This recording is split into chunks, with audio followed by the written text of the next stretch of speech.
Hi everyone, Mint Morris here. Following up on yesterday's lesson, I would like to look at the second part of all of me talking about anchoring our melody and basic solos to chord shapes. This is one of the most frequent questions I get in my private lessons. And in addition, if you would like to take private lessons from me, please click the link in the description below. As I teach over Skype and Zoom Monday through Friday. And if you have any questions that you would like further elaboration on in any of my different lessons on YouTube or anything else that might come to mind, please drop me an email. So we are talking about learning jazz standards, learning tunes just in general, and always anchoring them to chord shapes. If you pick out a melody on the guitar, or maybe think of it like if you pick out a melody on a piano, typically your melody is going to be kind of within 8 to 10 keys, all pretty close together. It's not like you're jumping around in different places. We need to have that same approach on the guitar, but we need to take it a step further on the guitar for us and look at it within the relationship to chords and chord shapes. So if we're trying to find a melody out on the guitar and figure it out by ear, we don't want to be jumping over the neck in different places. We always want to tether it to the chord that's underneath the melody. So let's take a look at the second part of All of Me. We have the same kind of intro, so I'm not going to go over that. We have the C, E, A7, D minor. And then we go to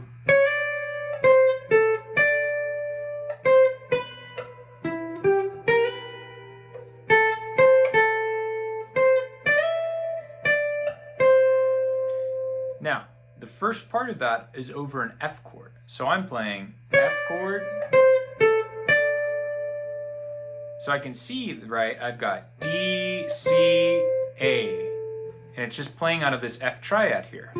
So I'm seeing that chord underneath that part of the melody. From there, you can go to the change of E minor. That's the 3 minor. So I have F to E minor. And right there, I'm sure you know this chord, but I'm just playing up an E minor chord. E, G, B. So I have F, E minor. And then from here, I have A to C to A. And the chord underneath that is a D minor.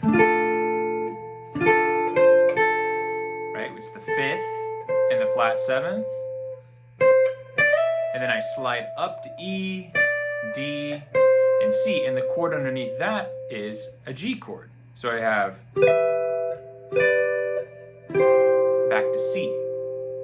So we can just see in these simple triads, not even having to go into 7th chords necessarily, the harmony and how the melody relates to that, and how different parts of the melody bring out color for the chords underneath.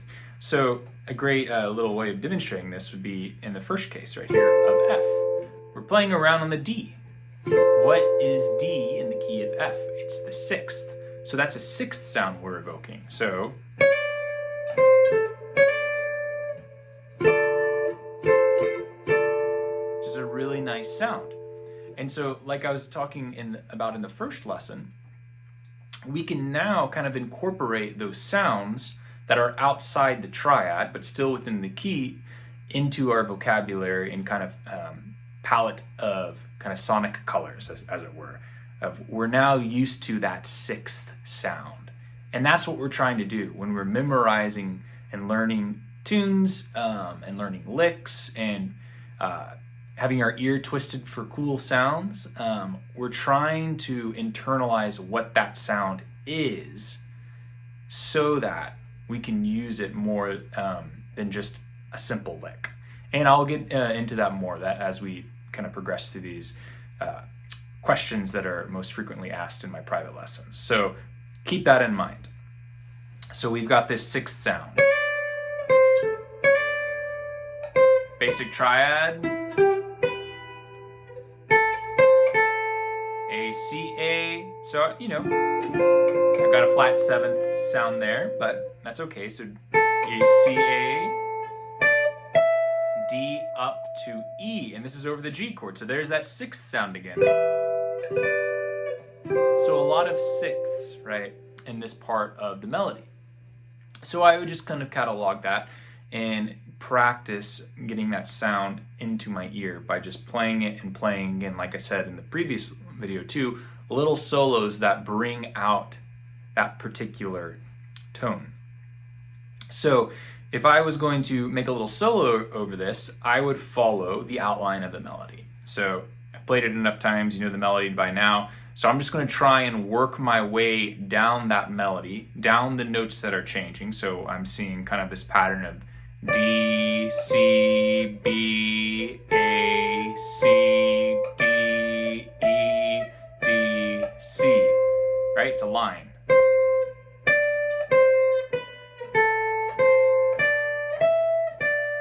That's my outline. That's kind of where all of the melody notes end. So I'm going to work my solo through that.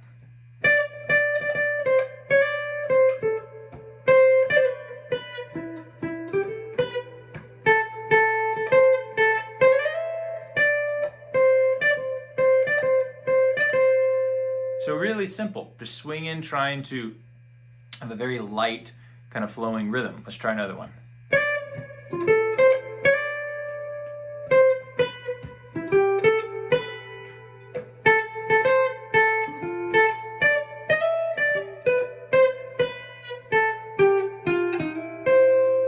So I incorporated more of the triads in that time through.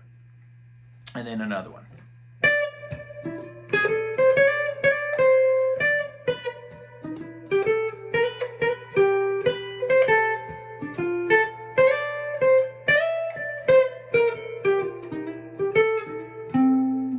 That one, I did the triads with kind of approach notes into the triads themselves. So all of that put together, you can now kind of see how the chords and the melody interact with one another, and how as you move your hand down playing the solo and playing the melody the solo that you come up with in the melody, you can just see how your hands are flowing and switching between each chord shape. And that's going to lead us to good rhythm playing, good chord soloing, and further development of our improvisational skills. So I'll play one out and then we'll pick up with some more ideas in the next lesson.